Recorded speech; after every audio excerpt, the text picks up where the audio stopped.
బాధ్యతగా మెలగాలి అనుకున్న ఓ రైతుకి అష్ట కష్టాలు ఎదురయ్యాయి. ఏకంగా 6 ఏళ్లుగా కలెక్టరేట్ చుట్టూ తిరగాల్సిన పరిస్థితి ఏర్పడింది. సంగారెడ్డి జిల్లా కొంకోళ్లు గ్రామానికి చెందిన మాడప్ప అనే రైతు వేరే వాళ్ల భూమి తన సర్వే నంబర్పై రిజిస్టర్ అయిందని తహసీల్దార్ దృష్టికి తీసుకువెళ్లాడు. భూమి రిజిస్టర్ అయిన వ్యక్తి నుంచి వినతి పత్రాన్ని తీసుకురావాలని చెప్పారు. ఆయన తిరిగి మాడెప్ప పేరు మీద రిజిస్టర్ చేసేటప్పుడు తనకున్న 4 ఎకరాల మొత్తం భూమిని వేరే వ్యక్తికి రిజిస్ట్రేషన్ చేసేశారు.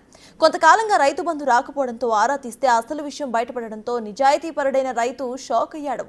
పూర్తి డీటెయిల్స్ మా ప్రతినిధి దుర్గారెడ్డి అందిస్తారు.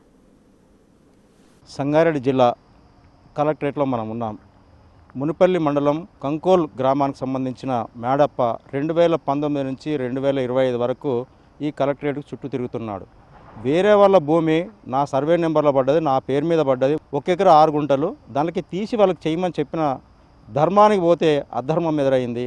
ఆ తర్వాత తనకున్న 4 ఎకరాల 30 గుంటలు కూడా ఈ మేడప్పకు సంబంధించింది రెవెన్యూ యంత్రాంగం మనకి తొలగించి మొత్తం బ్లాక్లో పెట్టారు. ఎన్ని వినతి పత్రాలు ఇచ్చినా, కలెక్టర్కి ఎన్నిసార్లు కలిసినా కానీ 6 సంవత్సరాల నుంచి చెప్పులు అరిగేలా తిరిగినా కానీ కనికరం లేదు. అసలు ఏం జరిగింది మేడప్పని తెలుసుకునే ప్రయత్నం చేద్దాం. అసలు ఈ యొక్క కలెక్టరేట్కు 6 సంవత్సరాల నుంచి తిరుగుతున్నావు, అసలు ఏం జరిగింది? 2018లో గత ప్రభుత్వం టీఆర్ఎస్ ప్రభుత్వము కొత్త పాస్బుక్ ఎలక్ట్రిక్ పాస్బుక్ ఇచ్చినప్పుడు 80 సర్వే నెంబర్ 1 ఎకరా 6 గుంటలు నా సొంత భూమి, 121 సర్వే నెంబర్ 1 ఎకరా 27 గుంటలు, 122 సర్వే నెంబర్ 1 ఎకరా 37 గుంటలు. ఇది నా సొంత ఆస్తి, నా పెద్దల నుంచి వచ్చిన ఆస్తి. దీనికి బదులు ఎలక్ట్రానిక్ పాస్బుక్లో 110 సర్వే నెంబర్ 1 ఎకరా 6 గుంటలు అదనంగా ముస్లింలది నాకు ఇచ్చారు. అయితే ఆయన తక్కువ పడ్డదాన్ని మండలికి పోతే వాళ్ళు ఆన్లైన్లో చూసుకొని ఇది మడప పేరు మీద ఉన్నది, ఆయన దోలుకొచ్చి ఇది నాది కాదు, ఇది ఇళ్ళకెళ్ళి తొలగిస్తే నాకు అభ్యంతరం లేదు అని తోటి రాపిచ్చిస్తే నీది నీకు ఇస్తామని అన్నారట. అతడు నా దగ్గరికి వచ్చాడు.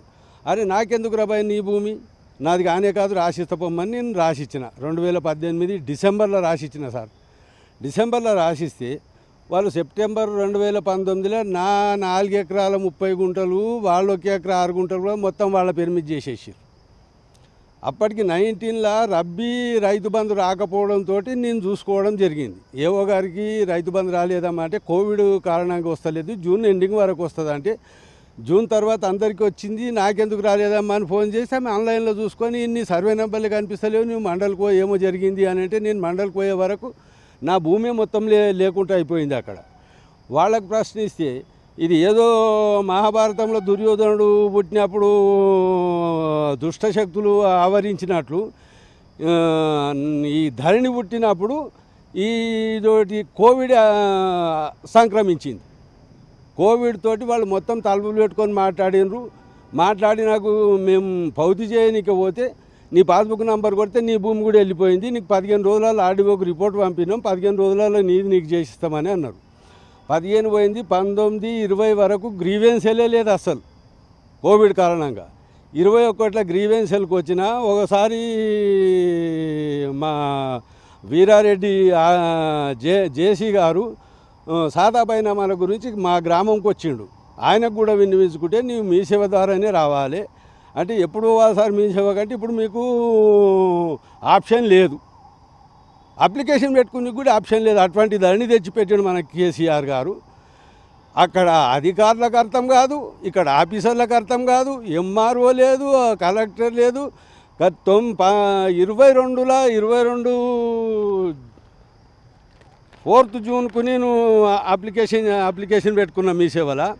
4th జూన్ 22కి పెట్టుకుంటే నా అప్లికేషన్ ప్రకారం నాకు అప్డేటెడ్ బై కలెక్టర్ అని మెసేజ్ వచ్చింది. ఆ మెసేజ్లో జిరాక్సులు కూడా ఉన్నాయి.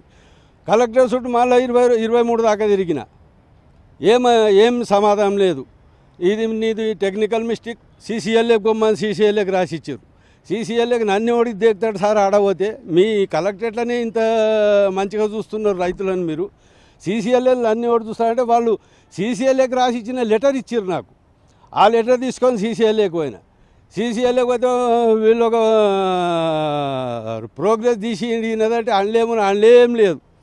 మళ్ళీ మండలికి వచ్చి లేదు ఎంఆర్ఓని కలువ అంటే ఎంఆర్ఓని కలిసి ఎంఆర్ఓ గారు మాకేం లేదు, కలెక్టర్ని కలవాటే కలెక్టర్ కలిస్తే ఇది రెక్టిఫై కాలేదు, మళ్ళీ నేను సీసీఎల్ఏకి పోవాలి అని. సో మేడప్ప నిజంగానే వేరే వాళ్ళకి సంబంధించిన ఎకరం ల్యాండ్ చిల్లర ల్యాండ్ను తన పేరు మీద తనకు వచ్చింది కనుక ధర్మంగా పోయి ఎంఆర్ఓకు రాసేయడం జరిగింది. దాంతోపాటు వాళ్ళకు తనకున్న 4 ఎకరాల 30 గుంటలు కూడా అందులోకి తీసేయడం జరిగింది.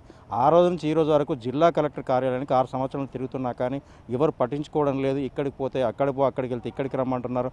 అధికారులంతా కూడా రికార్డు లేదా అని చెప్పి రికార్డు ఉంటే మేము అడుగుతాం, మేము చేస్తాం, చూస్తామని చెప్పి కాలయాపన చేస్తున్నారు. ఇప్పటికైనా ప్రభుత్వాలు మారినాయి, అధికారులు మారిన కనుక భూభారతి అని కొత్త ధరని తీసేసి భూభారతి తీసుకొస్తారు. దానిలోనే నాకు న్యాయం చేయాలని చెప్పి మాడప్ప కోరుతున్నాడు. కెమెరామెన్ కృష్ణతో దుర్గారెడ్డి, సంగారెడ్డి.